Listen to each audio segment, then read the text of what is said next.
Welcome to Not Milk Never Milk. Subscribe if you're lactose intolerant. You start by ensuring the watch is clean, dry, and its water resistance rating is noted so you choose the right procedure.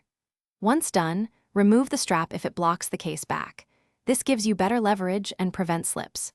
Use a case opener for screw-down backs or a thin blade for snapbacks, applying steady pressure to avoid gouging. You're doing this now to expose the movement safely. Proceed slowly to keep seals and threads intact. Once the case is open, you should first inspect the gasket and lay out small parts in order. Next, observe and photograph the battery orientation and any retaining clip so you can reinstall correctly. This matters for polarity and function. Use plastic tweezers to lift the cell, avoiding metal tools that may short contacts, and set the old battery aside.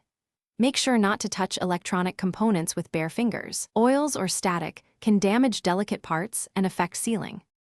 You now drop the new battery in the same way and secure the retaining clip so contacts are firm. Double-check polarity before closing.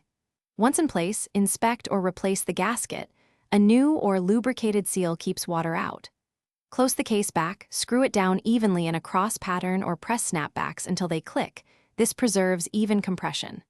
Finally, test the watch functions, set the time, and if you suspect a seal issue, have a pressure test done or avoid swimming until confirmed. Thanks for watching. If this was helpful, leave a like and consider subscribing. See you next time.